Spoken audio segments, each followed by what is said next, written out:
दिव्य शंखं तुषाराभं क्षीरोदोर नवसंभवं नमामि शशिनं भक्त्या शंभोर मुकुटभूषणं। भगवान शंभु जहाँकु निज शिर भूषण करिसंती से हेले चंद्रमा। से दिव्य स्वर्गीय, से सुंदर, से शंख भलिया धड़ा, तुषार बोले बरफ भली जार कांति। दिव्य शंखं तुषाराभम जे कि क्षीर समुद्र रो जन्म नहीं, जे कि अत्रि ऋषि नेत्र सृष्टि होइथिले, जे कि बुद्धंकर पुत्र से चंद्रमा को प्रणाम करुचे। दिव्य शंखं तुषाराभं क्षीरोदर नवसंभवं नमामि शशिनं भक्त्या शंभोर मुकुटभूषणं। चंद्रमा से हेले मनर मालिक, प्रति प्राणीर मनर मालिक हेले चंद्रमा।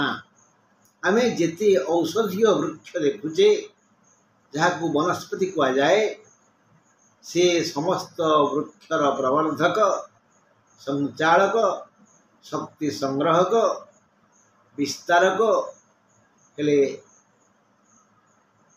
शशि चंद्रमा। चंद्र शशांक आमे तांकर प्रार्थना करिबा। तांकर प्रार्थना आदि भोर उठी बेड रे थाई थरे करा जाए, ताहले दिन सारा मन प्रफुल्ल कराए। दिव्य शंखं तुषाराभं क्षीरोदर नवसंभवं नमामि शशिनं भक्त्या। भक्ति रे हाँ, शशिनं भक्त्या शंभोर मुकुटभूषण। याकू लेखिले व्यासदेव। जानले प्रभु बंधु, आज आमे आलोचना करिबा जून 15 रु जुलाई 15 पर्यंत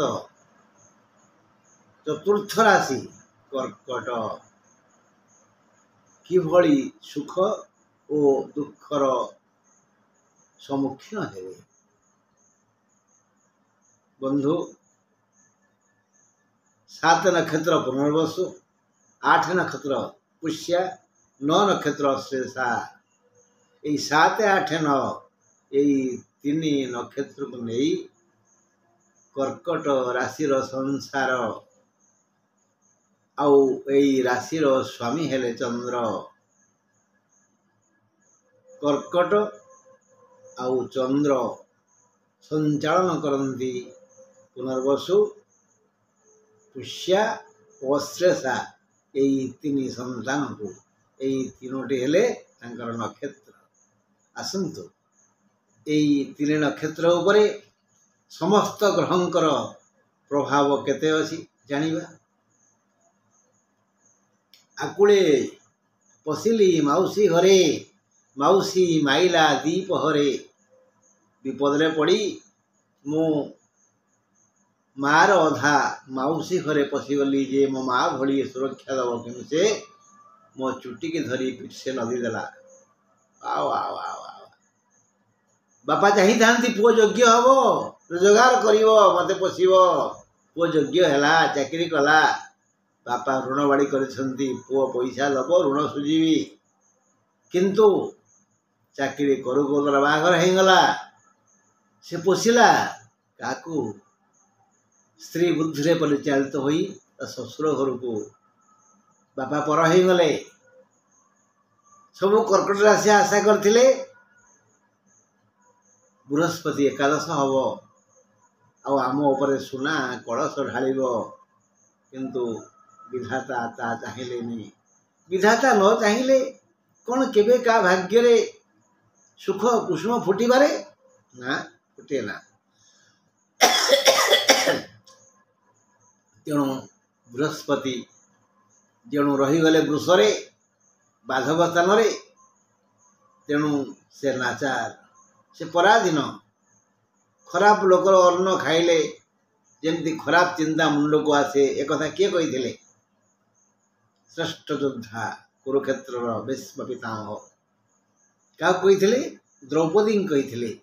ଦ୍ରୌପଦୀ ତାଙ୍କୁ ପଚାରିଲେ ଯେ କହିଲେ ଯେ ହେ ପିତାମହ, ମୁଁ ଏଇଥିପାଇଁ ହସିଲି ଯେତେବେଳେ ମୁଁ ଉଲଗ୍ନ ହେଉଥିଲି ରାଜସଭାରେ, ଦୁଃଶାସନ ମୋତେ ଉଲଗ୍ନ କରାଉଥିଲା, ସେତେବେଳେ ଆପଣ ଥିଲେ।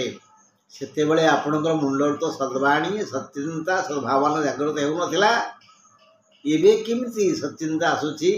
ସେ କହିଲେ ମା, ମୁଁ ଅପରାଧୀ, ମୁଁ ସ୍ୱୀକାର କରୁଛି, କିନ୍ତୁ ସେତେବେଳେ ମୁଁ ଥିଲି ପରାଧୀନ, ପରାନ୍ନ ଖାଉଥିଲି, ପାପାନ୍ନ ଖାଉଥିଲି। ତେଣୁ ମୋ ମୁଣ୍ଡକୁ ସତ୍ଚିନ୍ତା ଆସିବ କିପରି? ଏବେ କିନ୍ତୁ ମୁଁ ପରାଧୀନ ନୁହଁ, ସ୍ୱାଧୀନ। ହଁ ବନ୍ଧୁ, ଆସନ୍ତୁ ଆମେ ପଶିବା ଆମ ବିଷୟ ଭିତରେ। ପୁନର୍ବସୁ, ପୁଷ୍ୟା ଓ ଅଶ୍ଳେଷା ଏହି 3 ନକ୍ଷତ୍ରକୁ ନେଇ ରାଶି କର୍କଟ। ତାଙ୍କ ସଂସାର ବଢ଼ିଛନ୍ତି ଚନ୍ଦ୍ର, ଏହି ରାଶିର ସ୍ୱାମୀ। ରବି ଓ ସୋମବାର ଏହି ରାଶିର ଶୁଭବାର। ଧଳା ଓ ନାଲି ଏହି ରାଶିର ଶୁଭ ରଙ୍ଗ। 2, 7, 9 ଏହି ରାଶିର ଶୁଭ ସଂଖ୍ୟା। ଯେଣୁ ବୃଷ ରାଶି ଓ ଶୁକ୍ର ଗ୍ରହ ଯଥାକ୍ରମେ କର୍କଟ ରାଶିର ବାଧକ ସ୍ଥାନ ଓ ବାଧକ ଗ୍ରହ। ଏଣୁ ଏକାଦଶରେ ଥିଲେ ବି ବୃହସ୍ପତି ବନ୍ଦୀ ଜୀବନ କଟାଉଛନ୍ତି। ସେ ଶୁଭ ଚିନ୍ତା ନ କରି କର୍କଟ ପାଇଁ ଅଶୁଭ ଚିନ୍ତା କରୁଛନ୍ତି। ଶୁଣିଲେ ତ କାହା କଥା? ଗୁରୁଙ୍କ କଥା। ଅଷ୍ଟମରେ ଶନି ବଡ଼ ଦୁଃଖଦ ଗ୍ରହ। ଏବେ ଶନି କର୍କଟ ପାଇଁ ବଡ଼ ଦୁଃଖଦ ଗ୍ରହ। ପୁଣି ଦ୍ୱାଦଶରେ ମାନେ ବ୍ୟୟ ସ୍ଥାନରେ ଯଥାକ୍ରମେ ରବି, ବୁଧ, ଶୁକ୍ର ଅଛନ୍ତି। ଗୋଟିଏ ନଳରେ ପାଣି ଆସି କୁଣ୍ଡରେ ପଡ଼ିବ, 3ଟା ନଳରେ ପାଣି କୁଣ୍ଡରୁ ବାହାରିଯିବ। ତେଣୁ କୁଣ୍ଡରେ କେତେ ପରିମାଣରେ ଜଳ ଜମା ହୋଇପାରିବ? ହେବନି ନା। ତେଣୁ ବ୍ୟୟ 3 ବାଟରେ ହେଇଯିବ। ରବି, ବୁଧ, ଶୁକ୍ର ସେ 3 ଖାଲି 2 ନେଇଯିବେ, ନଷ୍ଟ କରିଦେବେ, ଭ୍ରଷ୍ଟ କରିଦେବେ, ଖର୍ଚ୍ଚ କରିଦେବେ, ବ୍ୟୟ କରିଦେବେ। ଭାଗ୍ୟ ସ୍ଥାନରେ ରାହୁ। ରାହୁ ଚନ୍ଦ୍ରଙ୍କର ହିତୈଷୀ ନୁହନ୍ତି। କର୍କଟର ଅଧିପତି ଚନ୍ଦ୍ର। ରାହୁ ଭଲ ପାଆନ୍ତିନି କାହାକୁ? ଚନ୍ଦ୍ରକୁ ଆଉ ସୂର୍ଯ୍ୟଙ୍କୁ। ଯେତେବେଳେ ଅମୃତପାନ କରିଥିଲେ ସେତେବେଳେ ଏଇ 2 ଜଣଙ୍କ ମଝିରେ ସେ ବସିଥିଲେ ଓ ବିଷ୍ଣୁଙ୍କୁ ସୂଚେଇ ଦେଇଥିଲେ। ସେଇ ଦିନରୁ ରାହୁଙ୍କର ରାଗ ଚନ୍ଦ୍ର ଉପରେ, ଆଉ କାହା ଉପରେ? ସୂର୍ଯ୍ୟଙ୍କ ଉପରେ। ଯେହେତୁ ସେ ଚନ୍ଦ୍ରଙ୍କର ହିତୈଷୀ ନୁହନ୍ତି, ତେଣୁ କର୍କଟର ସେ ବି ଶୁଭ ଚିନ୍ତା କରୁନାହାନ୍ତି। ଏଥର ବିଚାର କରନ୍ତୁ, ଜୁନ୍ 15ରୁ ଜୁଲାଇ 15 ଯାଏ କର୍କଟ ରାଶି କେତେ ଶୁଭ ଓ କେତେ ଶୁଭ ଫଳ ଭୋଗ କରିବ। ଜୁଲାଇ 13ରେ ବୁଧ କର୍କଟ ଉପରୁ ବୁଲିଯିବେ, ଅର୍ଥାତ୍ ସେ ଜନ୍ମ ହେଇଯିବେ। ଏଣୁ ଜନ୍ମ ରବି ହେବ। ଜୁଲାଇ 6ରେ ଶୁକ୍ର ବି କର୍କଟ ଯିବେ, ଜନ୍ମ ଶୁକ୍ର ହେବ। ଜନ୍ମ ବୁଧ, ଜନ୍ମ ଶୁକ୍ର। କେବେ ଭଲ ଫଳ ଦେବେନି। କଥା ଜମା ଭଲ ଲାଗୁନି। ପୁନର୍ବସୁ ପାଇଁ ସାମାନ୍ୟ ଶୁଭ କିଏ ଦେବେ? ରବି ଦେବେ। ପୁନର୍ବସୁକୁ 7 ନକ୍ଷତ୍ରକୁ ସାମାନ୍ୟ ଶୁଭ ଫଳ ଦେବେ, କିନ୍ତୁ ପୁଷ୍ୟା ଓ କର୍କଟକୁ ନା, ଦେବେନି। ପୁଷ୍ୟା ଓ ଅଶ୍ଳେଷା ପାଇଁ ସେମିତି କିଛି ନାହିଁ। ନବମସ୍ଥ ହେଲେ ବି ରାହୁ କଳହ ଯୋଗ ସୃଷ୍ଟି କରୁଛନ୍ତି। ହେଲା, ତୃତୀୟସ୍ଥ କେତୁ ପୁନର୍ବସୁକୁ ସୁଖ ଦେଉଛନ୍ତି, ମାତ୍ର ପୁଷ୍ୟା ଓ ଅଶ୍ଳେଷା ପାଇଁ ହାନିକାରକ ହୋଇଛନ୍ତି। ଅଷ୍ଟମସ୍ଥ ଶନି ଶୁଭ ସମୟରେ କୁମ୍ଭକୁ ଯାଇଥିବାରୁ କର୍କଟ ରାଶି ପାଇଁ ଧନ ଯୋଗାଇଛନ୍ତି। ଶନି ସିନା ଧନ ଦେଉଛନ୍ତି, ଶନି ଅଷ୍ଟମସ୍ଥ ହେଲେ ବି ଶୁଭ। ସେ ସିନା ଧନ ଦେଉଛନ୍ତି, କିନ୍ତୁ ନେଇ ପଳାଉଛନ୍ତି କିଏ? ଏଇ 3ଟି ଗ୍ରହ। କିନ୍ତୁ ଶନିଙ୍କ ପାଇଁ ଧନ ସିନା ଆସୁଛି, ସେ ରୋଗର କାରଣ ଶନି। ଯେଉଁ ଯାବତୀୟ ରୋଗ ହେଉଛି କର୍କଟକୁ, ଏଇ ଶନିଙ୍କ ପାଇଁ। ଏଥିପାଇଁ ଲିଭି ଯାଇଥିବା ନିଆଁ ପୁଣି କୁହୁଳିଲା ପରି ବହୁ ପୁରୁଣା ରୋଗ ପୁଣି ପୀଡ଼ା ଦେବ, ପୁଣି ପୀଡ଼ା ଦେବ। ଚତୁର୍ଥସ୍ଥ ମେଷସ୍ଥ ମଙ୍ଗଳ ଦେଖୁଛନ୍ତି। କାହାକୁ? ଚତୁର୍ଥ ଘରକୁ। ମେଷରେ ମଙ୍ଗଳ ଅଛନ୍ତି, ସେ ଚତୁର୍ଥକୁ ଦେଖୁଛନ୍ତି। କର୍କଟ ଚତୁର୍ଥ କିଏ? ତୁଳା। ତୁଳାକୁ ଦେଖୁଛନ୍ତି। ସପ୍ତମ ଦୃଷ୍ଟି ଅଛି ମଙ୍ଗଳଙ୍କର। କର୍କଟ, ସିଂହ, କନ୍ୟା, ତୁଳା ଚତୁର୍ଥ ଘର। तेणु चतुर्थु किए देखिले मंगल देखिले फल कौन हम चतुर्थ को मेषस्थ मंगल देखुंट एणु व्यवसाय भल हम भल लाभ व्यवसाय मान ये मासटा बहुत भल लग्नर दशम केन्द्र रे मंगल थिबारु मन भल रहिबो दुख आसीबो रोग आसीबो शत्रु वृद्धि हेबे किंतु मन भल रहिबो मन बुझिबो धैर्य धरिबो किसी समस्या हबनी मन अदि ठीक ना सब ठीक हाँ द्वितीय को अष्टमस्थ शनिकर पूर्ण दृष्टि हेतु परिवार रे विशृंखला देखा देव पारिवारिक समस्या बढ़ी जीव कर्म रे मेषरे मंगल और मंगलर द्वितीयस्थ बृहस्पति हेतु कर्म क्षेत्र रे समस्त वर्ग लोके सम्मान लाभ और आदर पाइबे दीटा कारण कर्म क्षेत्र भल अच्छी और धन स्थान मंगल द्वितीय स्थान धन स्थान सी भूमिकार ग्रह माटिकार ग्रह तेणु मंगल तरफ कर्म क्षेत्र में समस्त वर्गीय लोक जी जो कम कर ऑफिस हो क्षेत्र हो बाड़ी हो सैनिक हो कृषक हो वकिल हो डाक्तर हो जी जो कर्म कर समस्ते सम्मान पाइबे आदर पाइबे स्नेह पाइबे ममता पाइबे चतुर्थ को मंगल सप्तम दृष्टि अच्छी बंधु माने सहयोगर हाथ बढ़ेबे हेले शांति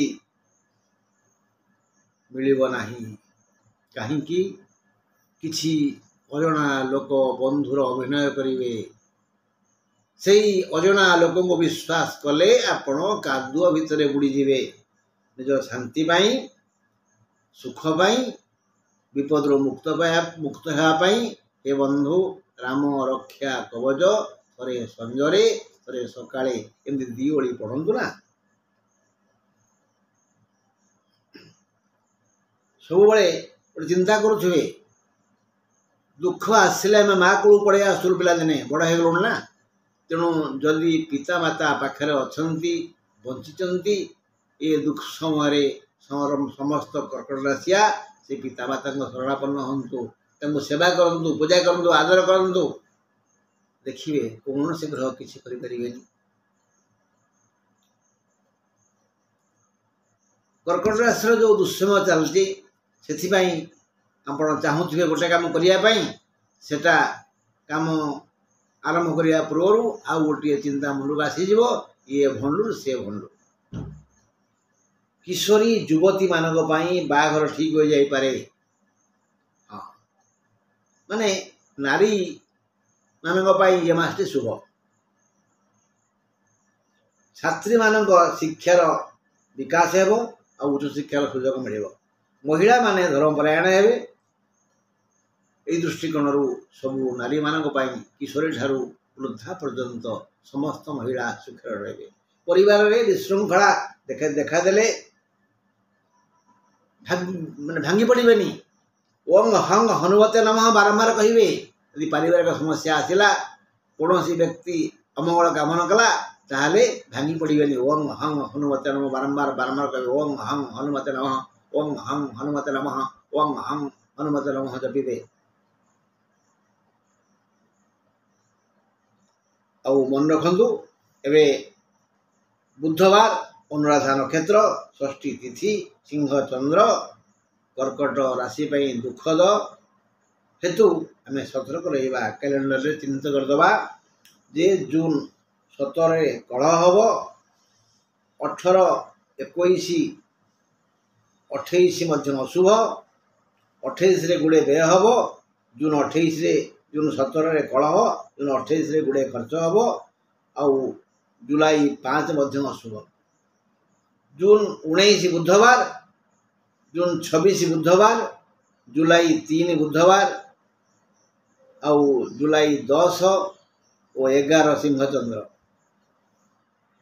जून 20 अनुराधा नक्षत्र जून 27 षष्ठी तिथि जुलाई 12 भी षष्ठी तिथि तेणु बंधु यही तिथि यही दिन जो तारीख सब कहली आउे कहीदे से खुशियार रे जून 17 18 21 28 जून 19 26 जुलाई 3 जुलाई 5 जुलाई 10 जुलाई 11, जुलाई 20, जून 27, जून 20 और जुलाई 12 रही बंधु नमस्कार।